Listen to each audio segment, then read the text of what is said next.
जिसका अंदेशा था कि आचार्य प्रशांत जी कॉपीराइट भेज सकते हैं हमारे यूएलएम चैनल पे, तो उन्होंने कॉपीराइट भेज दिया। कल मतलब आज ही भेजा, 2 बार भेजा और 4-4 5-5 वीडियोज पर भेजा। मतलब लगभग उनके 12-13 वीडियोज आए होंगे, उनमें से उन्होंने 2 बार में करके 5-5 वीडियो पर उन्होंने कॉपीराइट भेजा। तो अब अगर तीसरा और वो भेजने की सोच रहे होंगे तो इसका हमें पता चल गया, यूट्यूब वालों ने हमें नोटिफाई कर दिया। तो फिर मुझे उनके सारे वीडियोज जो हैं वो डिलीट मारने पड़े। और अब उन्होंने किस बात के लिए भेजा है कि वो जो हमने 1-1 मिनट का कंटेंट उनका इस्तेमाल किया उनकी समीक्षा करने के लिए, जो वो लोगों को बोल रहे हैं उसका क्या मतलब है, क्या हमें समझ में आया, वो सब बताने के लिए, तो इससे वो बुरा मान गए। और जबकि उसमें मैंने चर्चा के लिए इनवाइट भी कर रखा है, मेरा फ़ोन नंबर भी है। एक बार भी उन्होंने मुझे फ़ोन करके कोई बात नहीं की कि भाई साहब ये क्यों कर रहे हैं, हमारा ऐसा मतलब नहीं, वैसा मतलब है, वगैरह वगैरह। ऐसी कोई फॉर्मेलिटी उन्होंने नहीं निभाई और सीधा बिजनेसमैन की तरह चैनल पर कॉपीराइट का क्लेम भेज दिया। आप सोचिए, एक ऐसा व्यक्ति जो अपने आप को सेल्फ रियलाइज्ड पर्सन बोलता हो, सोशल पर्सन बोलता हो कि वो सभी के भले के लिए काम करता है उसका 1-1 मिनट का हमने कोई वीडियो का हिस्सा इस्तेमाल कर लिया तो उसके लिए उन्होंने कॉपीराइट का क्लेम भेज दिया, जिसका अंदेशा मुझे था।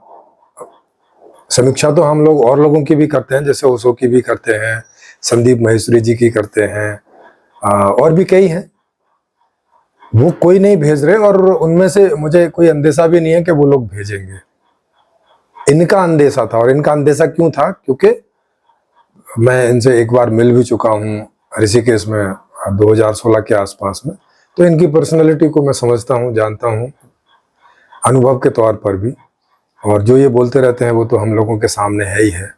बोलते तो ये ऐसा है कि दुखों सुखों को कोई ज़्यादा सीरियसली मत लो, इस संसार को उतना सीरियसली लेने की ज़रूरत नहीं है ना, ऐसी ऐसी बातें बोलते हैं। लेकिन अपनी समीक्षा को ये सीरियसली ले गए और ये बुरा मान गए। और वो बुरा मान के इन्होंने एक बार भी, क्योंकि हर एक इनके वीडियो पे मेरा फ़ोन नंबर जो है रहता है, एक बार भी बातचीत करने की कोशिश नहीं की, एक बार भी। और ऐसा भी नहीं किया कि लोकतांत्रिक होने के नाते कि भाई ये आप क्यों कर रहे हो, किस लिए कर रहे हो, उसका क्या मतलब है, अब चलो हम लोग ऑनलाइन एक मीटिंग रखते हैं, बात करते हैं ना, कुछ नहीं। बोले जैसे बिजनेसमैन होते हैं ना, बिजनेसमैन कॉपीराइट एक्ट भेज देते हैं कि भाई ये मेरा जो है, ये मेरा कंटेंट है और इससे दूसरे वाले जो हैं कोई अपना लाभ उठा रहे हैं और मुझे कोई हिस्सा नहीं दे रहे ऐसा कॉपीराइट क्लेम भेज दिया उन्होंने। आप सोचिए, मतलब उनका कोई 1 मिनट का वीडियो उन्हीं की ही बातों के लिए, उन्हीं की समीक्षा करने के लिए इस्तेमाल कर रहा है, तो उस पर कॉपीराइट क्लेम भेज के वो ऐसा सोचते हैं कि इससे ऐसा कुछ रुक जाएगा क्या। भाई अब आगे हम लोग समीक्षा बिना उनका जो 1 मिनट का वीडियो लिए ऐसे ही कर देंगे कि भाई उनका ऐसा ऐसा कहना है। वो जो बोल के उसमें सुनाते हैं 1 मिनट में, उसको हम बोल के सुना देंगे। इससे क्या फर्क पड़ता है? तो इससे आप यूं भी करके समझ सकते हैं कि उनकी नासमझी इसमें भी निकल के आती है कि इस तरह की नादानियों से क्या ऐसी बातें रुकती हैं, क्या ऐसी बातें संभव हो सकती हैं रोकनी? नहीं होती हैं। लेकिन अब ने मोनोलॉग की आदत पड़ी हुई है, डायलॉग में कभी आते नहीं, डायलॉग में आने से भय भी है उन्हें, और इसीलिए वो खट्टर साहब के को जो है एडिटेड वीडियो भेज रहे हैं, उसको उनको अपना इंटरव्यू लेने के लिए खुला हैंड नहीं दे रहे हैं कि भाई साहब आपको जो सवाल पूछना है वो पूछ लो ना। हम तय करेंगे कि हमसे क्या सवाल पूछे जाएं और किनके हम जवाब देंगे क्या कहीं से भी ऐसा लगता है कि ये किसी एक ज्ञानी पुरुष के या कोई सामाजिक पुरुष के ऐसे लक्षण हैं? सामाजिक व्यक्ति और सभी लोगों को भी इक्वली रूप से देखता है और इक्वल अधिकार देता है। जैसे हम लोगों की भी कई लोग समीक्षा की बात बोलते हैं, हम लोग तो उन्हें अपने चैनल पर पूरा स्पेस देते हैं कि आइए खुले में कीजिए भाई साहब, अपने में तो आप कीजिए कीजिए, हमारे चैनल पर आकर कीजिए। आप देखते ही हैं कि कितने लोग आते हैं जो हम लोगों की समीक्षा करने हमारे चैनल पर ही आते हैं, और ओपन इनविटेशन है किसी को भी। और इसलिए अब तक कम से कम 150-200 से ज्यादा लोग आ चुके हैं, अपनी बात लेके आ चुके हैं, हमारी समीक्षा करने आ चुके हैं, अब कोई भी अपनी बातें बताने आ चुके हैं हर तरह से। तो मैं यही बात आप लोगों को बताना चाहता था कि आचार्य प्रशांत जी जिस तरह की बातें करते हैं उसमें ज्ञान नाम की कोई चीज नहीं होती है। हाँ, थोड़ा बहुत साइकोलॉजिकल टाइप का कि आदमी, कोई आदमी परेशान है, वो बेचारा, उसको कोई ऐसे साइकोलॉजिकल बात दे दो तो उससे थोड़ा बहुत उसको रिलैक्स मिलता है, वहां तक तो ठीक है। लेकिन वो ऐसा बोलते नहीं है कि मैं ये थोड़ा बहुत साइकोलॉजिकल रिलीफ देने के लिए लोगों को कर रहा हूँ। जैसे साइकोलॉजिस्ट होते हैं वो करते हैं ऐसा प्रयास, या जो साधु संत होते हैं वो वैसा प्रयास करते रहते हैं ऐसी ऐसी बातों का, कैसे सीरियसली ना लो, चलो इसको ऐसे करके ले लो, है ना, हर आदमी को, ताकि उसके बेचारे की कोई समस्या है, वो वास्तव में समस्या तो दूर नहीं कर पा रहे हैं, उनके पास कोई तरीका नहीं है कि उसकी कोई समस्या दूर कर सकें, कोई आइडिया भी नहीं है इन फ्यूचर भी, तो वो इस प्रकार के प्रयास करते हैं। तो उनका तो चलो आता है, पर ये अद्वैत वेदांत के नाम से बोल रहे हैं, आप सोचिए। और अद्वैत वेदांत का आदमी जो ऐसा बोलता है कि ब्रह्म सत्यम जगत मिथ्या, और जगत में हुई अपनी आलोचना को, अपनी समीक्षा को लेके डर जाता है, घबरा जाता है, परेशान हो जाता है, दुखी हो जाता है, भयभीत हो जाता है कि इसी तरह की और समीक्षाएं आएंगी तो क्या होगा, तो मुझे फिर खुले में बातचीत करने जाना पड़ेगा, तो फिर खुले में मुझसे जो है सवाल जवाब होंगे और मैं सवालों के जवाब नहीं दे पाऊंगा तो क्या होगा, और इस प्रकार के भय। तो आप देख सकते हैं उन्होंने आज ही ये स्ट्राइक भेजी और यूट्यूब ने हमको भेज दी और बोले कि आप उनकी इजाज़त के बिना, क्योंकि ये कंटेंट उनके यूट्यूब चैनल का है, तो आप या तो उनसे इजाज़त लीजिए और या तो आप ना डालिए। तो यूट्यूब का तो चलो समझ में आता है, वो तो कुछ नहीं कर सकता इस मामले में।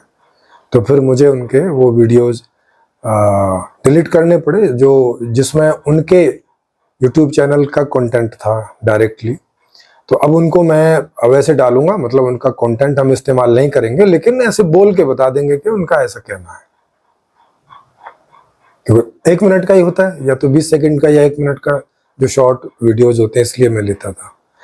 और कई लोग मुझसे बोलते थे कि उनका पूरा वीडियो नहीं दिखा रहे, इसीलिए नहीं दिखाते थे कि 1 मिनट पर उन्होंने कॉपीराइट एक्ट भेज दिया, तो फिर ज्यादा पर तो क्या भेजेंगे वो।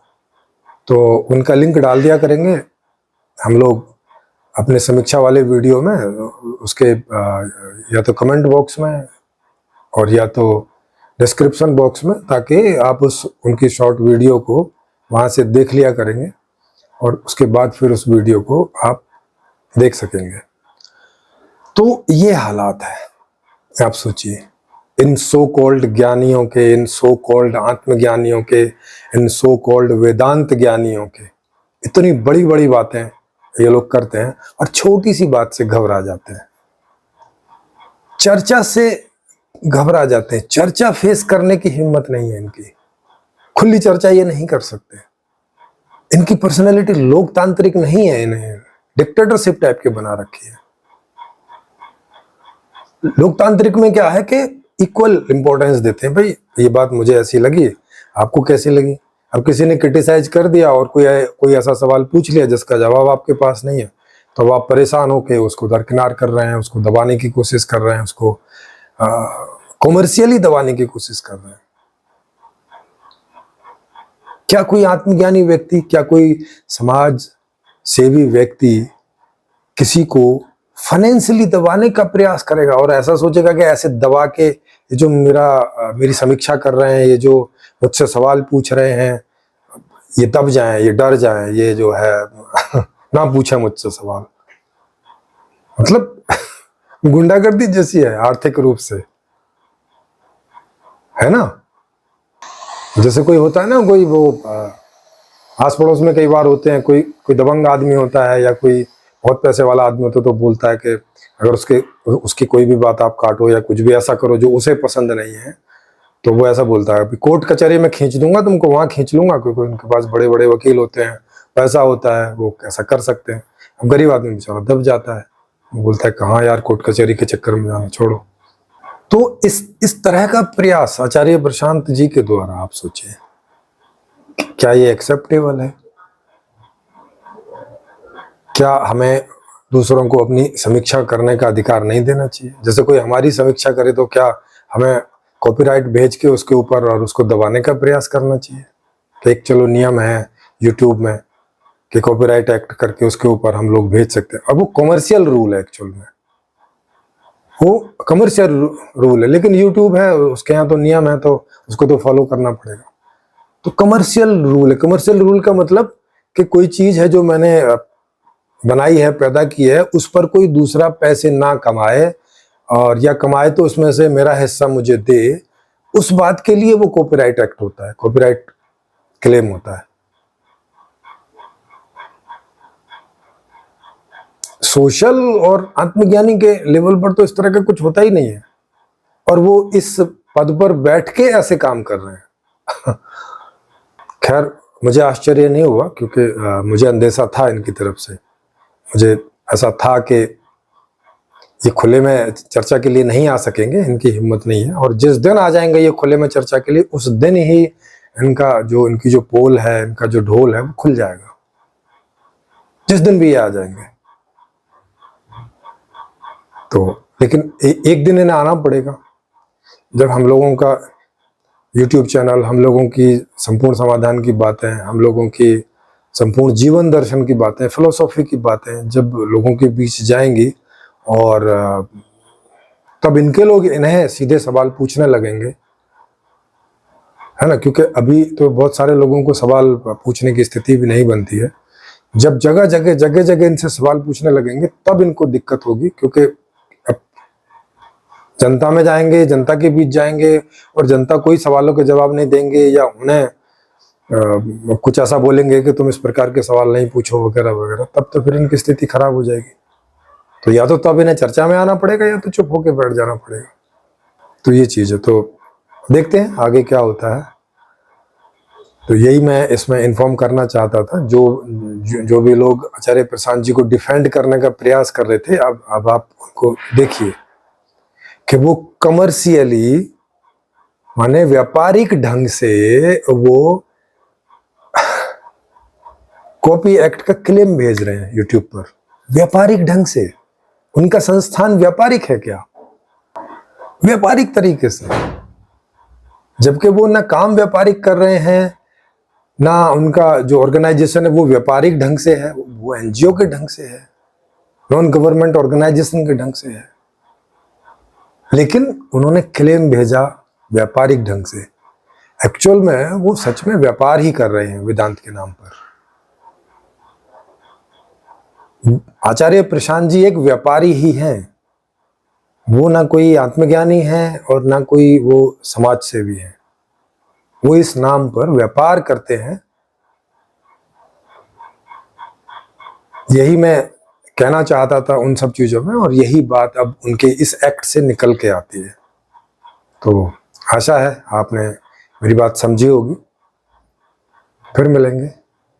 आपको ठीक लगा हो तो शेयर करें, लाइक करें, सब्सक्राइब करें, और हर व्यक्ति की हर बातों को जांचें, जितना भी आप जांच सकते हैं। यूं ही ना मान लें। और जांचने के लिए जरूरी है कि डायलॉग हो। उनके वहां डायलॉग की सुविधा नहीं है, लेकिन हमारे यहाँ डायलॉग की सुविधा है। हमारे यहाँ ऑनलाइन ओपन मंच है, लाइव, और कोई भी व्यक्ति किसी भी टॉपिक पर चर्चा करने, किसी भी व्यक्ति पर भी चर्चा करने वो यहाँ आ सकते हैं। यहाँ खुला है पूरी तरह से और खुली बातें होती है यहाँ पे ऐसे करके नहीं होता कि मोनोलॉग और इस तरह का और ऐसा कॉपी एक्ट का क्लेम और ये और वो। तो आशा है आपको ये अच्छा लगा होगा।